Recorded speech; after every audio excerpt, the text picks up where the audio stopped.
Peace and International Coalition of Business Leaders has honored Florence Njai with 2020 Bronx Award. The Executive Director for Institute of Governance Reform talks about the recent COVID-19 survey they did in the country. Marcela Samba Sise talks about the 8 billion loans enhancing domestic electoral observer organizations projects. Now let's join Mariato Dukure for the full news. Hello and welcome to Newswatch Online TV News Hour with me, Mariato Dukure. Project Manager for Media Matters Florence Njai has been honored with the 2020 Bronze Award for Mentor of Distinction from Peace and International Coalition of Business Leaders. Howard Auda with more details. As women continue to take leadership roles, Florence Njai has been the first Sierra Leonean to be awarded a Bronze Award for a Mentor with Distinction, as a way to recognize her relentless efforts towards women and girls. When speaking during the press conference, Abibatu Kamara described the awardee as virtuous and woman of substance. When giving her opening remarks, chairperson for the conference, Commissioner Yema Thompson, said women are doing great in the field of journalism. She went on to say women should celebrate each other's and forget about the pulling down syndrome. This is what, as Sierra Leoneans, I think we should be practicing, that we should celebrate other women. We should not only be celebrating ourselves, but we should also open the doors and the corridors so that other women will excel and gain greater heights. So today, for me, this is an august occasion as we're going to celebrate another woman of substance, and as we also, in this instance, using her as a role model for other women in the media. But chairperson for Media Matters, Mariam Akaifona, expressed delight for the award. You know, you have helped this organization so much. You have helped NW from where it was to where it is today. Madam Sise has enabled our organization to efficiently expand its efforts into new geographical areas within Sierra Leone, so that many more women will be able to get our programs that we broadcast through Bluetooth. Madam Sise, we are grateful. Today, we are here because of your excellent award, your excellent mentor award. We are happy and we are pleased. The Bronze Award winner, Florence Njai, speaks on the rationale behind her award.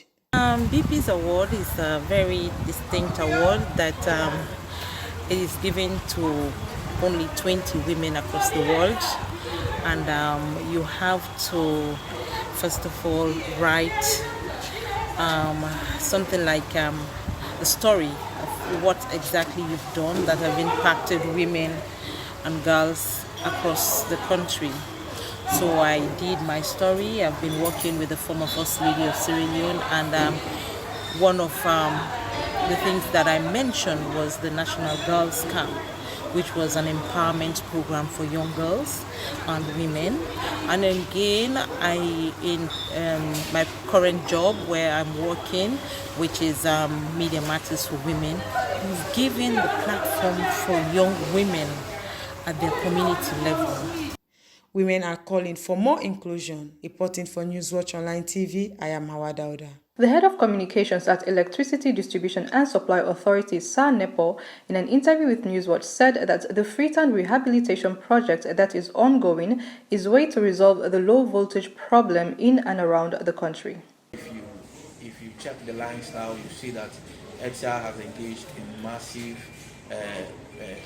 infrastructure of the line. You can see now that construction is going on. We are stringing cables. We are installing new poles, new transformers.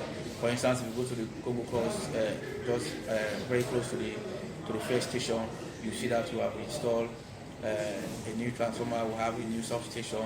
We have stringed a lot of lines. We have erected a lot of poles to ensure that the quality of electricity being utilized by that community is highly commodity and it's highly good for people to use.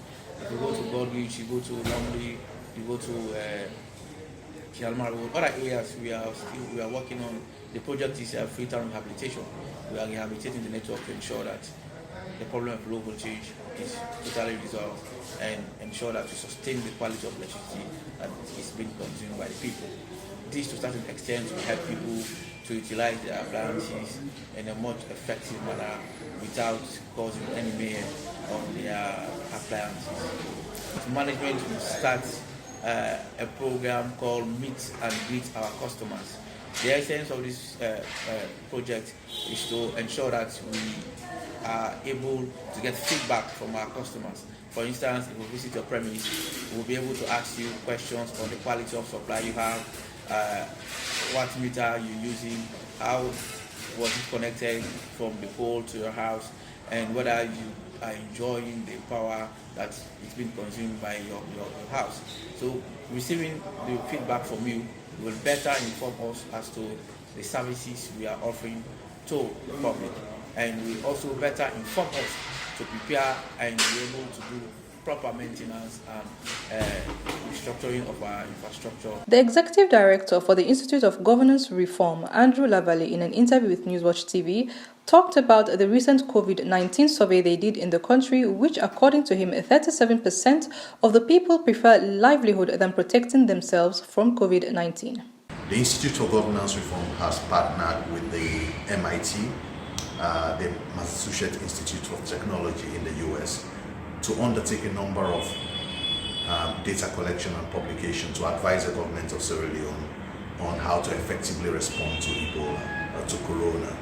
It's not just about the government of Sierra Leone, but also frontline responders, donor agencies, NGOs that are responding to the pandemic in the country. A recent survey we just did with the Freetown Civic Camp, with the Freetown operation, that is the western area, and the western New York. We saw that there is quite a lot of citizens, about 37% of residents in the Freetown are much more concerned about their livelihoods than getting infected. So we had 63% of respondents who said they were worried that they can get infected with COVID. We had 37% of people who said, no, I am much more worried about my livelihood and job. So it means that a lot of people, if care is not taken, in fact of livelihood can pose a risk to them. What we are now seeing is that the EOC has changed its strategy to saving lives and saving livelihoods. So at the end of the day, it's not just about blocking citizens from going to up country or inter-district movement, but how do you ensure that trade takes place within districts, so that farmers can get their wares to the market to sell, to exchange, so that you can have money to buy some other stuff. So I think government of Sierra Leone is grappling with two great big dimensions. One, how do you save the people from dying from the pandemic, and at the same time, how do you save people from dying from not having livelihoods, from jobs as well. Viewers, let's go for a quick break. We will be right back. My name is John Conte, and this is a very important message regarding with peace and stability. No say any action we take and anything you do get repercussion. That means if you be peaceful, the people out there around you will be peaceful. If you try to take things out of control, the people out there around you go on for react the same way. So peace left with you. All what you do, make sure you think about the other person. Nina Valora Edwin, a human rights and good governance campaigner. I want to encourage every Sierra Leonean to practice responsible citizenship, whether you sit as a president, a former president, a journalist, a civil society activist, a child, a youth. Then we all practice responsible citizenship for being peace and social cohesion as well. COVID-19 is an infectious disease caused by a new coronavirus introduced to humans for the first time. It is spread from person to person, mainly through the droplets produced when an infected person speaks, coughs, or sneezes. These droplets can land in the mouths or noses of people who are nearby. These droplets are too heavy to travel far in the air.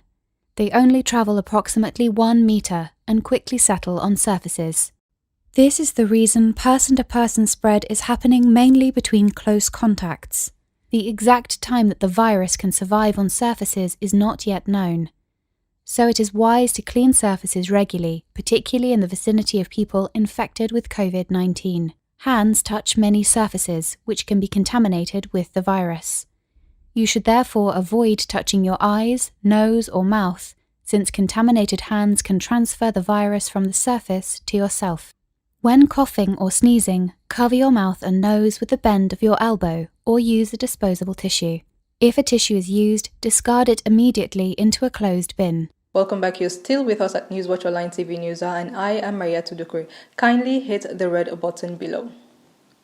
Chairperson of National Election Watch, NEW, Marcela Samba Sise, talked about the 8 billion leones Enhancing Domestic Electoral Observer Organizations project.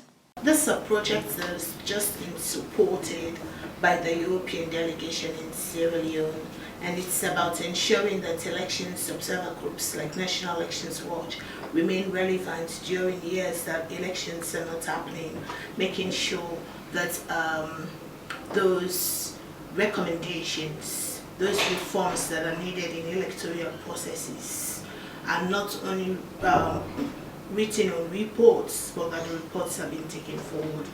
It's actually an 8 billion leones initiative for 24 months, and National Elections Watch will be rolling this out in the entire country. It's a huge package.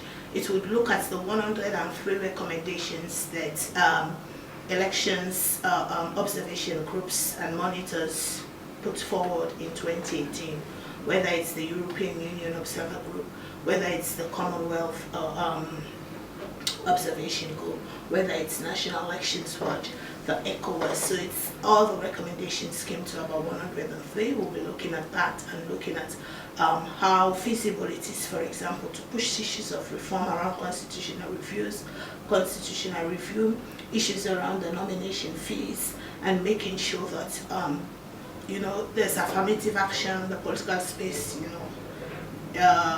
is such that it's participatory for women, and making sure that a number of issues around participation of citizens are clear when it comes to 2023. In April 2020, a ban was imposed by the government of Sierra Leone on all religious activities because of the COVID-19 pandemic. Recently, the news has been making rounds that the ban has been lifted. Reverend Usman Jesse Fonas, Secretary General for Interreligious Council Sierra Leone, said no clear instructions have been given concerning the reopening of worship centers.